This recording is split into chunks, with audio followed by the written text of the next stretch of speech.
মুর্তজা, আপনি রাজশাহী মেডিকেলে রয়েছেন, সেখানকার পরিস্থিতি কেমন দেখছেন জানাবেন। রোগীদের ভিড় কেমন আর চিকিৎসকরা কি বলছেন? লাইভা, রাজশাহী মেডিকেল কলেজ হাসপাতালে আগের থেকে রোগীর চাপ কিছুটা কমলেও কিন্তু এখনো ধারণ ক্ষমতার প্রায় দ্বিগুণ রোগী ভর্তি থাকছেন। আমরা হাসপাতাল কর্তৃপক্ষের সঙ্গে কথা বলেছি, তারা বলেছেন যে প্রতিদিন প্রায় 120 থেকে 180 জন ঠান্ডাজনিত রোগে আক্রান্ত হয়ে এই হাসপাতালে চিকিৎসা নিতে আসছেন।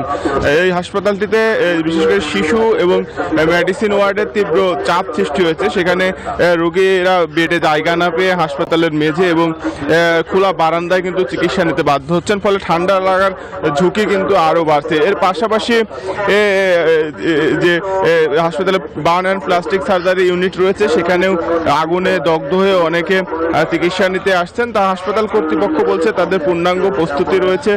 রোগীর চাপ বাড়লেও হাসপাতাল কর্তৃপক্ষ নার্স এবং ডাক্তার সহ অন্যান্য যে চিকিৎসা সরঞ্জাম রয়েছে সেই চিকিৎসা সরঞ্জাম বাড়িয়েছেন, ফলে তাদের পূর্ণাঙ্গ প্রস্তুতি রয়েছেন। তারা চিকিৎসা সেবা কার্যক্রম অব্যাহত রেখেছেন।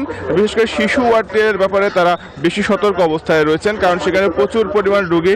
প্রায় 40 বেডের শিশু ওয়ার্ডটিতে আমরা দেখেছি যে 150 থেকে 160 জন রোগী ভর্তি থাকছে, ফলে ঠান্ডা মেঝেতে চিকিৎসা নিতে হচ্ছে। ফলে স্বজনরা কিন্তু অভিযোগ করে রয়েছেন যে যেন হাসপাতালে ঠান্ডা মেঝেতে চিকিৎসা নিতে গিয়ে আরও ঠান্ডাজনিত রোগে আক্রান্ত হওয়ার সম্ভাবনা তৈরি হচ্ছে। বিশেষজ্ঞ চিকিৎসকরা বলছেন ঠান্ডা থেকে রক্ষা শিশু এবং যারা বয়স্ক রয়েছেন তাদেরকে নিরাপদে রাখতে হবে, তাদের বিষয়ে সতর্ক থাকতে হবে।